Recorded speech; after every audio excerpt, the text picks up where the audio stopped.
Welcome back, my dudes and dudettes. My name is Max and this is part 2 of my fall 2025 anime tier list. If you are completely lost on what to watch this season, I got you covered. And if you're not, feel free to roast my opinion in the comments. The ranking criteria are explained in detail in part 1, so check that out if you haven't yet. Enough talking, let's jump right back in. Let's start part 2 with a big shot, Spy Family. Just like in the previous seasons, it delivers the full package. Sharp animation, funny moments, wholesome family chaos, and even a touch of drama. I barely have anything to complain about it. Spy Family is one of those shows you could easily recommend to anyone. It's charming, polished, and consistent. Tier S for this one. Next on the list is the Assassin Isekai. It has a beautiful art style similar to some anime from the 90s, above average animation, and a premise that, while generic, could have worked. Unfortunately, the Sonic the Hedgehog speedrun pacing kills the story before it even settles. Still, among this season's trash Isekai lineup, it's easily one of the better ones. Tier C. Togenanki is your standard edgy shonen that brings absolutely nothing new to the table. The plot is generic, the characters are cliché, and there isn't a single likable personality in the show. The visuals are decent though, and honestly, that's the only reason this one is not on tier D. I'll give it a tier C. The Fated Magical Princess is probably the best shoujo of the season. Beautiful visuals, a charismatic protagonist, and a genuinely engaging premise. But I can't give it a tier S. The adaptation cuts or changes several key moments from the original story. It doesn't even bother explaining that the MC is reincarnated, it just drops a 300 IQ kid on screen and expects you to accept it. Still great overall, barely missed tier S. I'll put it on A. Now for Banished Magician, visually nice, narratively generic. Classic trash fantasy setup. The one pleasant surprise is that the characters are actually well written. They feel like real people with nuance and growth, which is rare for this kind of anime, but the show as a whole is still painfully average. Tier C. I was pretty positive about this one at first. Decent premise, fun characters, nice art style, but as the episodes went on, I felt like the quality went down a bit. The premise started drifting and the amount of static frames became noticeable. Sometimes it feels like I'm watching One Punch Woman Season 3. It's still entertaining, but I can ignore the little flaws it has, so I'm putting it on tier B. Now for one of the rom-coms of all time, we have My Friend's Little Sister Has It In For Me. This one is just an okay show. The visuals are okay, the characters are okay, and the story tries to do something interesting by adding drama to the mix, but ends up just being okay. It's kind of a hit or miss anime, because there are a lot of sexual jokes. I personally had some fun watching it, but I wouldn't really call it good. Tier C for this one. I was ready to give this one a C. The first 2 episodes didn't grab me at all, but over time this anime won me over. The visuals are mid at best, but the silly yet charming story about a woman pretending to be a robot, and a man who hates people but trusts robots, both falling in love for each other, really got me. It's not an awesome show, but it's good enough to relax and laugh a bit. Tier B. If you have seen any of my videos, you already know what's coming. I'm not even pretending to be unbiased here. Nausea is S tier. If you disagree, you are a certified dum-dum.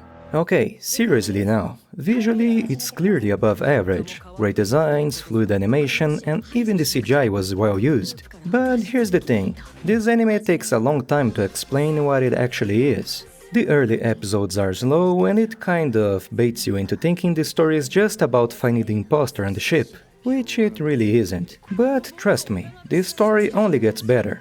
I've played the game this anime is based on, and so far this adaptation is doing a great job. If you like sci-fi mysteries, you love this one. Tier S. And if you're curious, I've made a full video just about nausea. Check it out.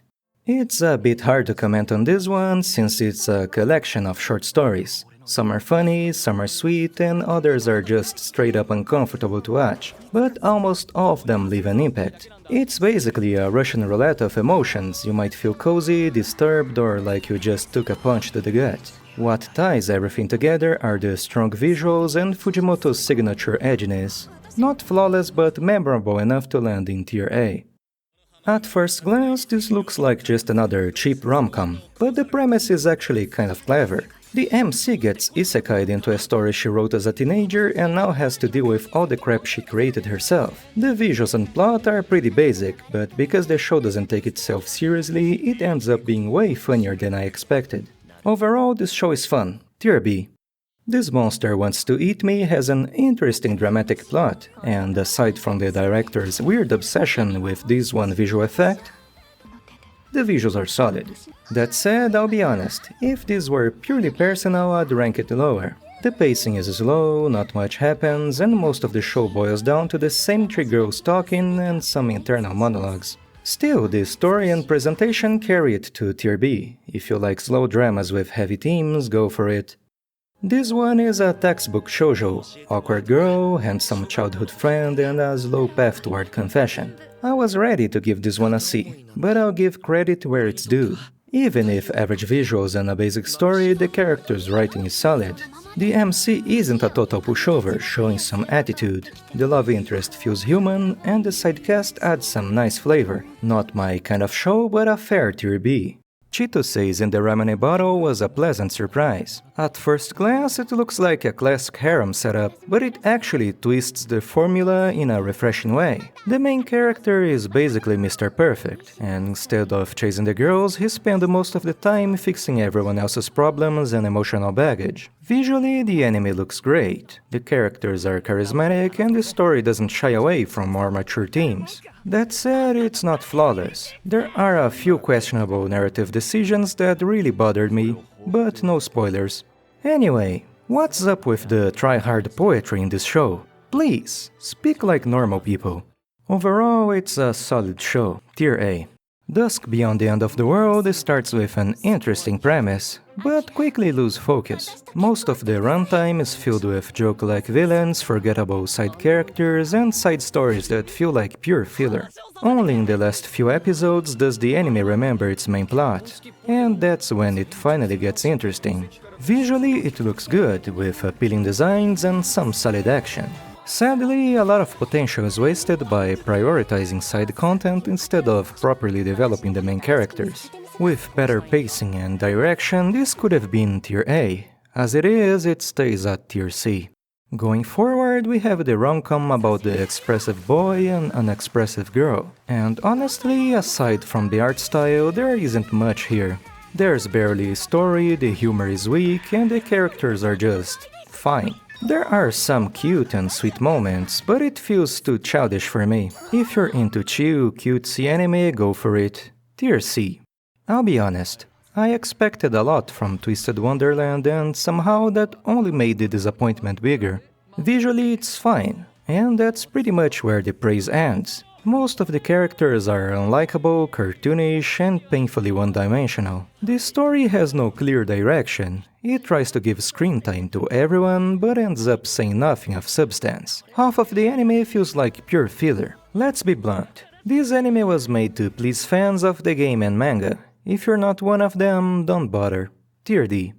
Record of Ragnarok is basically the same as always. Flashy battles and dramatic backstories. But this time it actually looks better. The studio change clearly made a difference. The animation is noticeably improved, and even with some CGI, the overall presentation is a step up from previous seasons.